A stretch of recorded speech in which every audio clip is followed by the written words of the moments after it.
If you're stuck raising money from high net worth individuals and can't break into institutional capital, it's because you're speaking the wrong language to the wrong kind of investor. You see, there are 3 distinct levels in the capital markets: retail money, quasi-institutional money, and true institutional money. And each tier has completely different allocation processes and decision-making structures. And from my time inside of financial institutions like BlackRock and JP Morgan, I can tell you that operators who break through to $100 million deals or more aren't necessarily better. They just understand which tier they're actually in and know the one rule that changes everything. So let's unpack this. To start off, most operators think that raising capital is linear. You start first with friends and family, then move on to high net worth individuals, then ask for bigger checks, then eventually you can ask for money from institutions. And that sounds logical, but it's also completely wrong. You see, capital markets are not different rungs on the same ladder that you can just simply step up to the next level. Instead, they are actually 3 different ecosystems, and most operators spend years trying to climb a ladder that doesn't even connect to the building that they're trying to enter. Now, the first ecosystem is retail capital. This consists of individual investors, high net worth individuals, and small family offices. People who are investing their own money. These investors make decisions based on personal wealth because it's their own capital that's at risk, and they rely on their own judgment. Now, the second ecosystem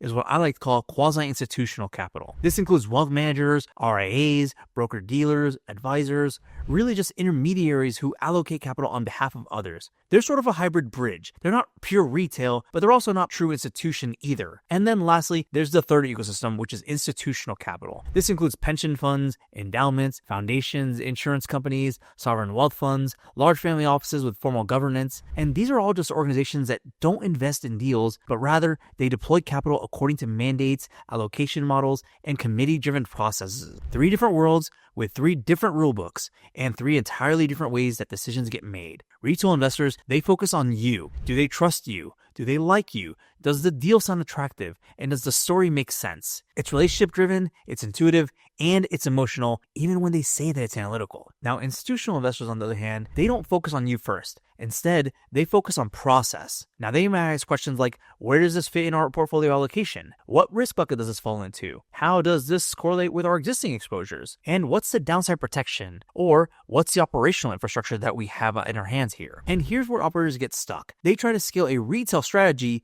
in an institutional environment. And they do things like try to improve their pitch deck, talk about bigger projects, and they highlight better returns. And this is all being done because they're still operating with a retail mindset. But unfortunately for them, institutions don't care about those things, and they can spot the newbies immediately. But now, here's the part that frustrates people the most: your track record. The thing that you're probably most proud of is actually not as important as you think to institutions. And that sounds crazy, right? But it's actually true. Retail investors care about returns first. If you show strong deal performance and they trust you, then they lean in. Institutions, however, on the other hand, they care first about survivability and preservation of capital. They care about things like risk frameworks, governance, operational systems. They care about how you behave in down markets, and they also care about whether you can be audited, and they care about reporting standards. A fund that has average returns but institutional grade operations will often get funded before a high-performing operator that has amateur systems. And this is because institutions don't just answer to themselves. They also have to answer to committees, boards, advisory panels, and a long list of stakeholders. Every investment that they make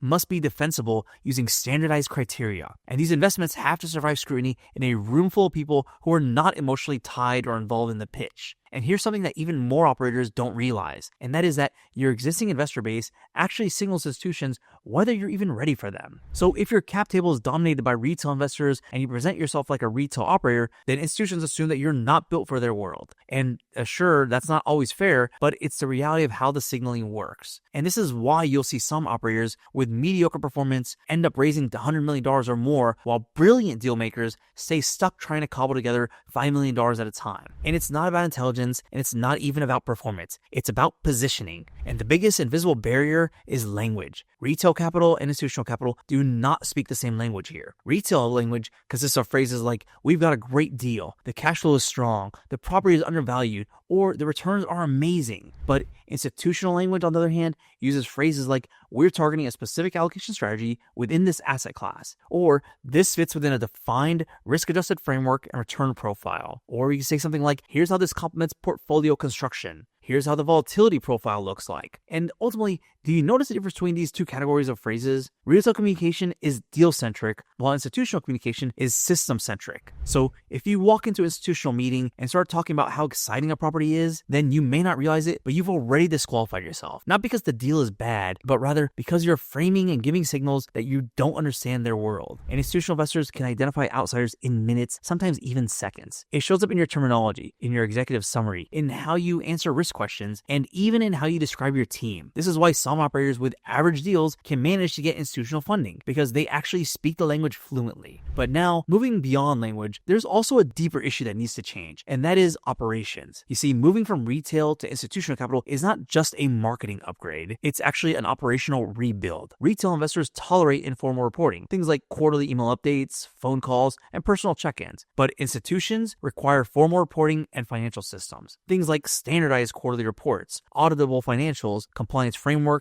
documented investment committees, and defined decision-making authority. They expect and demand role clarity, meaning that they want to know and often evaluate at a granular level who is the chief investment officer, who in the company manages risk, who handles compliance, and who oversees reporting. If your team is a we all kind of do everything and wear a bunch of hats kind of shop, well, that works fine in retail, but it doesn't work for institutions. Retail-friendly structures often don't align with institutional mandates. Fee structures have to change, terms change, control rights change, and transparency expectations increase dramatically. And most operators, they try to stick their existing model and patch it with a few changes in hopes of it working with institutions. They may add a nicer pitch deck, they may hire consultants, and they may tweak reporting slightly, but they don't rebuild the machine using a clean slate. And the reality is that institutions don't fund patched Frankenstein-looking machines. They fund infrastructure that is built specifically with institutions in mind at all levels. Now, if you're listening to this video and thinking, okay, this makes sense, but how do I actually position myself for institutional capital? I get it, because this transition is not intuitive. And that's exactly why I created Money Raising School, which is my step-by-step program that teaches operators how to start raising money or break through the retail ceiling and access institutional capital even if they've never worked with institutions before. I'll put a link below where you can book a free call and see exactly how this would work for your specific situation, because once you understand the system, everything changes. And that brings me to something that most operators never learn, which is access. Retail investor access is typically relationship driven. You know somebody, someone hears something, and they introduce you. You build trust, and then you get a check. But institutional investor access, on the other hand, is structured. There are gatekeepers you have to deal with. There are formal sponsor sourcing channels, and there are consultants, and there's even sometimes placement agents. They also have well-defined timelines, like quarterly reviews, annual allocation cycles, and investment committee calendars. And if you show up at the wrong time in their allocation cycle, it doesn't matter how good your deal is. The allocation might already be completely filled. Reputation also matters differently too here. Retail reputation is personal in nature, while institutional reputation is professional. What the industry and ecosystem thinks of your operational credibility is extremely important. And here's the dangerous part that a lot of sponsors run into without even realizing it, which is that if you approach institutions prematurely without proper positioning and infrastructure, then you don't just get rejected, you actually get categorized as not ready. And once you're categorized as not ready, it becomes significantly harder to re-enter that ecosystem, almost like a sort of industry blacklist. And that's why some operators transition seamlessly from one ecosystem to the next, meaning they understand the tier they're in, they rebuild appropriately, they speak the right language, and they access capital through the correct channels. But other operators, on the other hand, sometimes ones with even more talent on hand, they stay stuck for years. So now that you understand the differences between retail capital and institutional capital, here is the rule that you must always keep in mind that if you follow it, will change everything. And that is that you need to stop trying to scale retail tactics in institutional boardrooms, and instead decide intentionally which tier you're wanting to target and then build specifically for that world. Because raising $100 million isn't about getting better at being able to raise $1 million 100 times. Instead, it's about operating in a way that allows you to tap into a different capital ecosystem entirely. So if you're ready to stop being trapped in retail capital and finally break into the world of big institutional money, I want to help you make that transition. I'm opening up strategy sessions where I'll personally review your current positioning and show you exactly what needs to change in order to access institutional capital. This is the exact framework that I learned inside the institutional system at BlackRock, but personally customized for your specific situation and your specific needs. Click the link below to book your institutional readiness assessment. And then after that, watch this next video where I break down the single biggest mistake that instantly disqualifies operators from institutional consideration, even when everything else looks impressive.